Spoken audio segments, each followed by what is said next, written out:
Muy buenos días, mi nombre es Javier Noel del Instituto Nacional de Nutrición, la Escuela Venezolana de Alimentación y Nutrición Bicentenario 5 de Julio, un espacio impulsado por nuestro comandante supremo Hugo Chávez Frías. Y desde acá queremos ofrecer una serie de datos importantísimos para ese cambio de hábitos alimentarios necesarios, para esa nueva cultura alimentaria en función de nuestros valores culturales, nuestros potenciales ambientales. Como sabemos, el mundo ha cambiado muchísimo y actualmente las principales causas de muerte son vinculadas al tema alimentario. Por ejemplo, en Venezuela mueren alrededor de 8 a 10.000 personas al año por la diabetes y alrededor de 30.000 personas por enfermedades cardiovasculares. Estos datos son muy alarmantes, pero no son datos distintos a los diferentes países del mundo moderno. En ese sentido, por ejemplo, Venezuela está ubicado como el tercer país más obeso con sobrepeso en el continente americano. Primero está México y después Estados Unidos. Entonces vamos a ver en pocos minutos lo que fueron las transiciones alimentarias y su vinculación con el poder y cómo llegamos hasta este momento en donde estas enfermedades están matando silenciosamente a los pueblos en una guerra de los ricos contra los pueblos.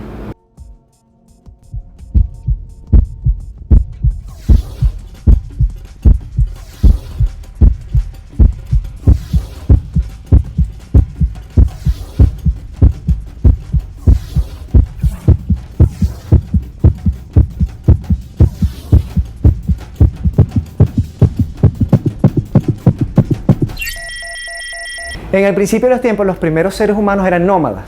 Vivían en pequeños asentamientos, en pequeños grupos, e iban recolectando los alimentos de la naturaleza. Es decir, que se preveían de sus alimentos de manera natural, lo que iban consiguiendo.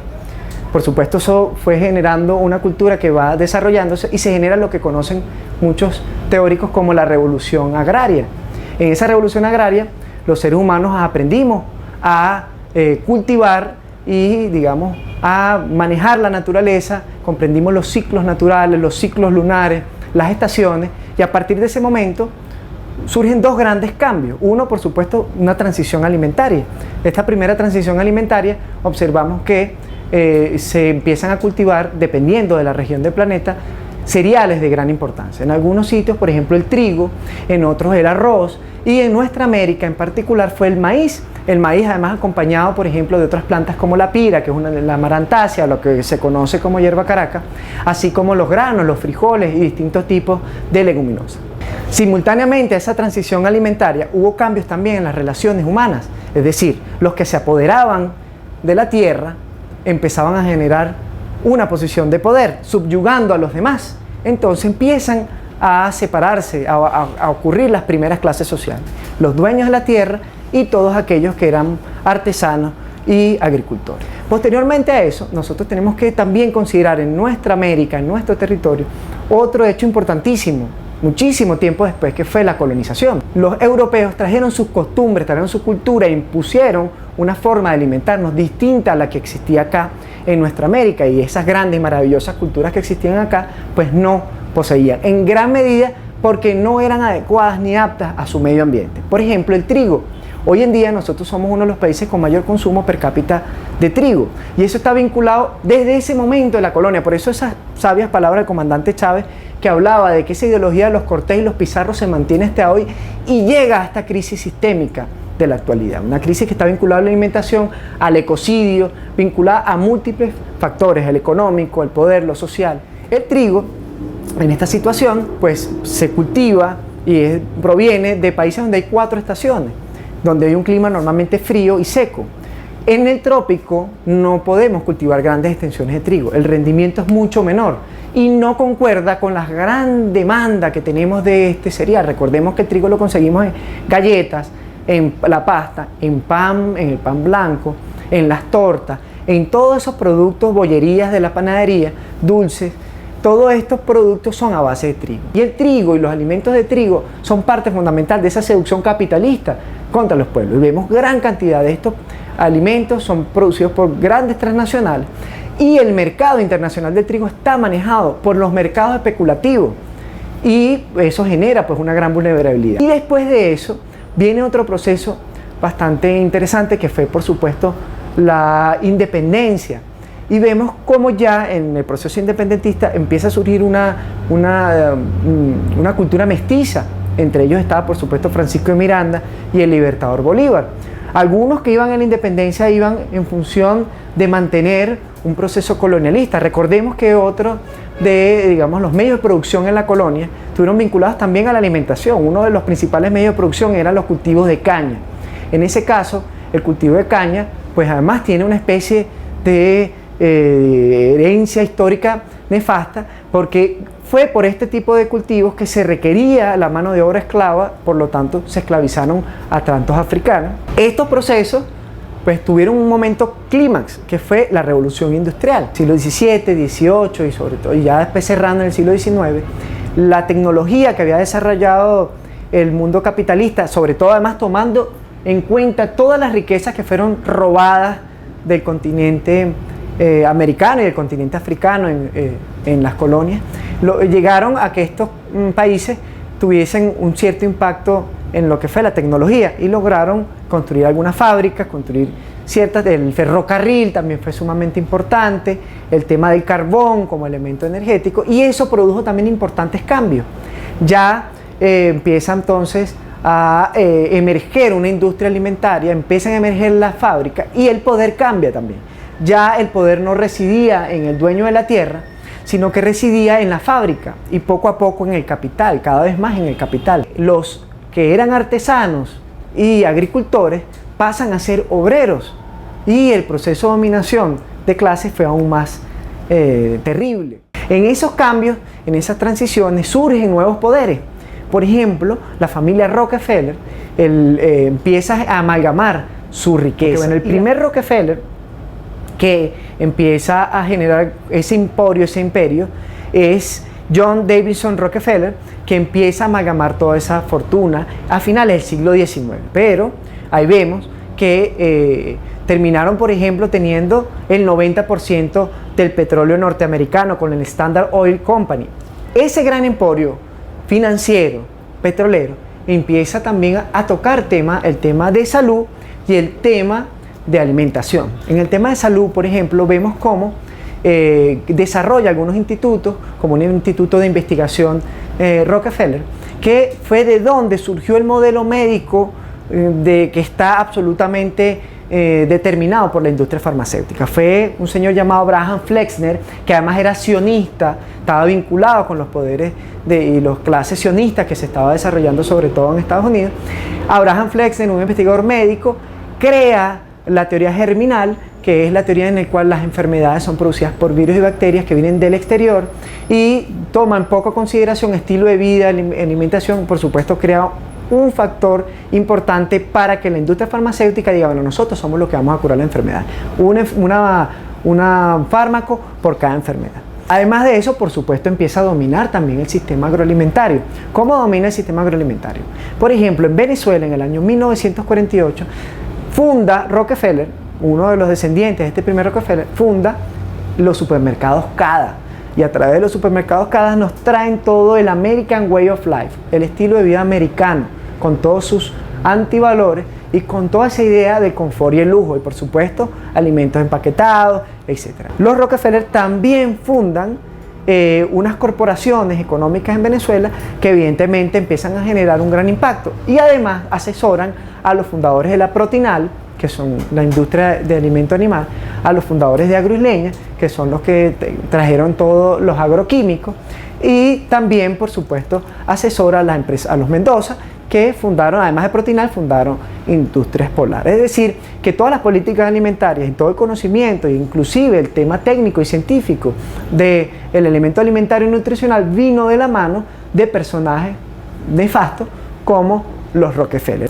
Simultáneamente que los Rockefeller estaban amalgamando su fortuna en el siglo XIX en Estados Unidos, en Suiza, los Nestlé empiezan también a crear una gran industria. En este caso se basa en las fórmulas lácteas para sustituir la leche materna. Esta empresa, además, no solamente los Nestlé, también estuvo Maggi. Maggi crea alimentos instantáneos, la sopa, y después, en el siglo XX, crea los cubitos, que están generando estragos también en la población por la gran cantidad de sal y por la gran cantidad de preservativos químicos desnaturalizados que están también vinculados a estos problemas en la contemporaneidad en estos momentos, vinculados a la diabetes, a la hipertensión arterial, problemas cardiovasculares. La Nestlé termina comprando a la Maggi en el siglo XX y además de eso, la campaña feroz que crea la Nestlé para modificar las costumbres alimentarias, sobre todo de las madres lactantes, fue tan agresiva que una doctora jamaiquina llamada Cicely Williams denunció en un famoso discurso llamado Milk and Murder, era algo así como leche y muerte, denunció en el año 1938 frente al gran poder, frente al Rotary Club, frente al presidente de la Nestlé, dijo que la Nestlé estaba cometiendo un gran crimen y que todas esas muertes que se estaban produciendo por la ingesta de este tipo de productos, por la sustitución de la leche materna por este tipo de productos, debían ser considerados asesinatos. Eso quedó para la historia. Hoy en día vemos eso y cómo todavía clínicas y hospitales no generan un ambiente realmente propicio para la lactancia materna, sino que generan un ambiente directo a pensar en las fórmulas. De hecho, tantos pediatras que ya tienen las fórmulas con marca y todo eso. Interesante también porque en el año 1982, gracias a la presión de los movimientos sociales, gracias a personajes como Ziegler, logramos que, o se logró, pues que la Organización Mundial de la Salud pues determinara la importancia de promover la lactancia materna por sobre los productos lácteos. De hecho, la cosa fue tan terrible que en la década de los 70 a nivel mundial alrededor del 20% de las madres solamente estaban lactando de manera exclusiva. Y en la Cuarta República en Venezuela fue tan atroz y tan fuerte esa campaña que llegamos a niveles de 7%, solo 7% de las madres en Venezuela lactaban exclusivamente a sus hijos. Hoy hemos subido, gracias a las políticas revolucionarias, en particular el Instituto Nacional de Nutrición ha tenido un importante énfasis en el tema de la lactancia materna, lo hemos logrado llegar al 27%, todavía falta mucho, pero es parte de un proceso terrible, además de luchar contra algunos gremios que se han alineado a los intereses de las grandes transnacionales y asimismo pues de la gran campaña publicitaria que vemos por todos lados. Otro ejemplo interesante de cómo está vinculado el imperio farmacéutico, el imperio del agrobusiness, es cómo la Nestlé, y vemos en esta imagen, la Nestlé compró a la Pfizer, que también vende productos de leches maternizadas. Nestlé compró a la Pfizer Nutrition por 11.000 millones de euros y eso lo vemos en la siguiente imagen. Es decir, son los mismos conglomerados y vamos viendo cómo además lo que planteaba Marx se tiende hacia el monopolio, es decir, los grandes corporaciones las grandes empresas nacionales empiezan a comprar a otras y entonces terminan siendo pocas más. Es interesante ver cómo en Bolivia, por ejemplo, la McDonald's se tuvo que ir. ¿Por qué? Porque pues la cultura tan fuerte boliviana, sobre todo con esa gran raíz indígena, pues no les fue rentable para esa empresa estar allá. Y en el 2012, otra cosa interesantísima fue que expulsaron a la Coca-Cola del país. Creo que sería inclusive un ejemplo a seguir. En ese sentido, el canciller David Choquehuanca comentó lo siguiente: el 21 de diciembre del 2012 es el fin del egoísmo, de la división.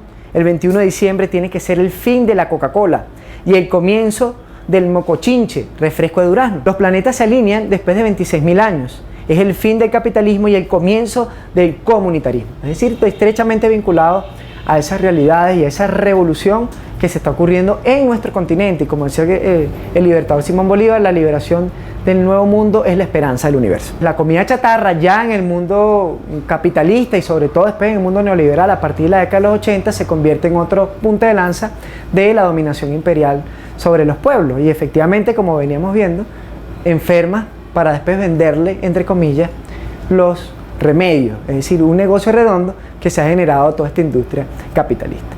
En tal sentido, pues es importante ver algunos de esos mitos también del sistema capitalista del mundo neoliberal. Uno de los mitos que nos dicen es que estas grandes empresas vienen a satisfacer las demandas de los pueblos.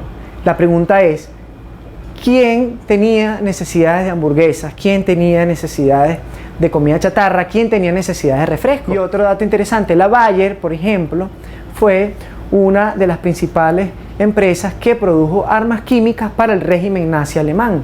Hoy en día la Bayer es un medicamento, pero además también venden agroquímicos. La Monsanto, que fue también una de las principales productoras de químicos y de armas químicas y biológicas para el ejército norteamericano, produjo lo que fue el agente naranja, un potente exfoliante que utilizaron en la guerra de Vietnam para atacar a la guerrilla vietnamita que estaba en contra de los poderes imperiales. Hoy en día el agente naranja es un compuesto también, un exfoliante que se utiliza en la agroindustria y sobre todo en la producción de alimentos. Vemos cómo esas transiciones alimentarias han venido modificando nuestras costumbres alimentarias, pero con un objetivo de poder, un objetivo de dominación. En ese sentido, la nutrición, la medicina venían atacando en el siglo XIX lo que eran enfermedades infecciosas y el problema de la desnutrición. En la actualidad eso ha cambiado. Ya los principales problemas no son la desnutrición y las enfermedades infecciosas, sino son enfermedades crónicas no transmisibles vinculadas al sobrepeso y la obesidad. Por ejemplo, en el mundo, gracias al sistema capitalista, unas 1.000 millones de personas están pasando hambre. Pero en el mundo también unas 1.500 millones de personas tienen sobrepeso y obesidad y están sufriendo por los efectos colaterales de esta situación. El mundo produce alimentos para unas 12.000 millones de personas cuando no llegamos a los 8.000 millones. Es decir, hay un excedente importante. Pudiésemos alimentar a muchas más personas, pero pasan 1.000 millones de personas hambre y además de eso botamos alrededor de la mitad de los alimentos. Se botan porque no pasan los controles del comercio capitalista, se eliminan, se botan porque se descomponen, se dañan. En los supermercados botan gran cantidad de alimentos que están en buen estado y así muchas veces inclusive algunas partes de los alimentos que son consumibles las desechamos. Nosotros tenemos que cambiar hacia una nueva cultura alimentaria porque vamos además a un proceso de liberación que ha sido el proceso de la historia también. Nosotros tenemos que comprender la nutrición ya no nada más desde ese objeto que es un alimento, que es una mercancía y que es un objeto de estudio, no. La alimentación es un elemento sagrado, el comandante Chávez lo dijo muchas veces, la alimentación es sagrada para la revolución. Está rompiendo con una visión convencional y está revalorizando el alimento como algo fundamental para la vida, pero no para llenar el estómago, para que te hace el hambre, no. Es el alimento como un elemento esencial de la vida, del buen vivir, de ese ideal del buen vivir. ¿A dónde tenemos que ir entonces? ¿A dónde nos dirigió o nos direccionó el comandante Chávez? Pues a la comuna productiva. Es produciendo, retomando esa producción porque además los gobiernos de la Cuarta República, siguiendo los lineamientos del Imperio norteamericano, crearon la agricultura de puerta, es decir, produzcan petróleo y no produzcan alimentos. ¿Por qué? Bueno, porque es mucho más sencillo tener dominado a unos monoproductores que dependen del mercado internacional para satisfacer sus necesidades alimentarias. Ante el consumo excesivo de productos refinados que han perdido fibra, que han perdido gran cantidad de nutrientes, y estos productos refinados son harinas, azúcares, aceites refinados, sales en exceso. El consumo de fibra diaria debe ser unos 50 gramos. Y producto de todos estos alimentos desnaturalizados de la industria, estamos consumiendo unos 3 gramos apenas. El azúcar blanco también es un gran problema que hay que combatir, reducir, porque todos los alimentos prácticamente de la industria están repletos de azúcar blanco. Cuando vemos los refrescos, la comida chatarra, las salsas que se utilizan en los perrecalientes hamburguesas, está repleto de azúcar. Nuestra ingesta de azúcar es muy alta.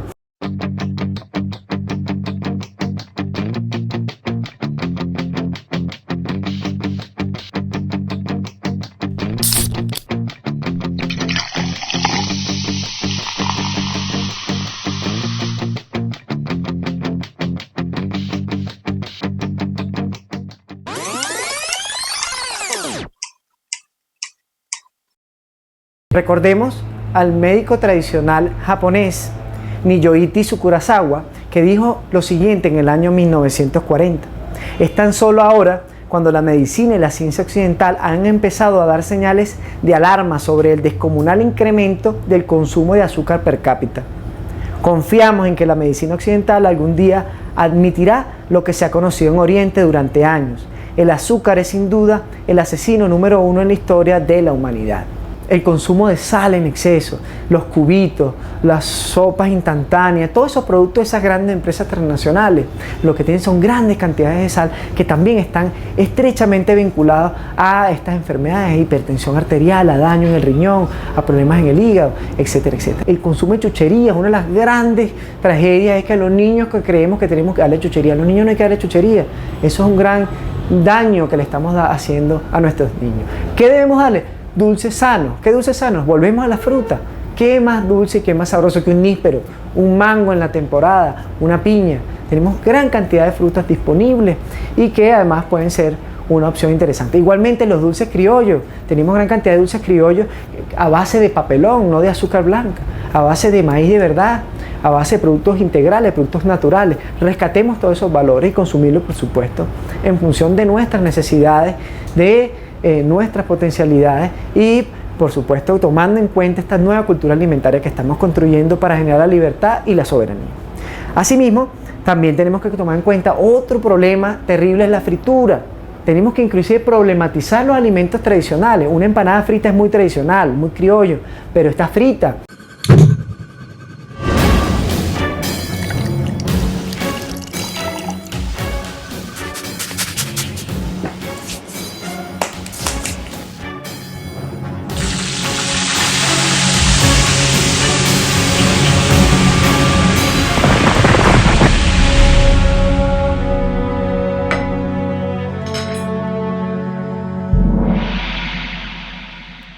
Los excesos alimentarios es otro tema. Una cosa muy vinculada a algunas culturas es que, bueno, se cree que comer más es comer, que el plato tiene que ser muy lleno. Eso también está muy vinculado a los problemas de sobrepeso y obesidad. Comer con moderación. Importantísimo siempre comer con moderación. La vida sedentaria es otro de los grandes problemas también que está vinculado a la obesidad y el sobrepeso. Si usted no hace ejercicio, usted no se está nutriendo bien también. Por eso vemos en el trompo de los alimentos esa incorporación del trabajo, del ejercicio, pero además del ejercicio también la vida en comunidad, porque vemos que ahí está la familia. Es decir, también es importante comer en familia, también es importante la vida en comunidad. El hacer ejercicio, ese contacto con la naturaleza, ese reencontrarnos con la Pachamama, también va a garantizar que usted se va a nutrir mejor. Lo que nos llega mucho de la gente es comer sano es maluco. Eso no necesariamente es así. Tenemos que además demostrar con el ejemplo, y eso lo vemos muchas veces con todas estas jornadas de misión y alimentación, con nuestra cocina soberana, con nuestras cocinas itinerantes, muchos platos sabrosos, sanos, soberanos, que nos permiten tener una alimentación además gustosa, no tiene por qué ser así. Y en los materiales que nosotros tenemos en el Instituto Nacional de Nutrición y en algunos cuadernillos como el de la nueva cultura alimentaria, reseñas y recetas, entre otros, tenemos muchas alternativas y de fácil preparación, y que lo que tenemos que hacer es vivenciarlo, porque también no solamente es hablarlo y decirlo, nosotros tenemos que vivenciar eso en el día a día. Es un elemento cotidiano. La construcción de soberanía, la construcción del pueblo soberano, de salud, de seguridad, la construcción de la nueva patria, la construcción de la patria que soñó el comandante Chávez, la patria que soñó el libertador Simón Bolívar, son posibles, y eso es un trabajo de todos los días, con disciplina consciente, pero con mucha felicidad, y además redescubriendo todos esos saberes populares en torno a una alimentación saludable. Recordemos además que tenemos esa maravilla de herramienta didáctica que es el trompo de los alimentos, que nos permite conocer, saber esos requerimientos nutricionales y cómo satisfacerlos además con alimentos nuestros. A diferencia de esa pirámide nutricional vieja, este trompo de alimentos habla de esos alimentos nuestros, de esos alimentos tradicionales venezolanos, tropicales, que van a garantizar nuestra seguridad y soberanía alimentaria. Así que bueno, esto fue este breve recorrido en lo que son las transiciones alimentarias, esas nuevas culturas alimentarias, esas alternativas que tenemos disponibles en nuestro país y que van a garantizar esa patria soñada por el comandante Chávez y la suprema felicidad social, ideario bolivariano de nuestra patria. Así que, bueno, nos estamos viendo.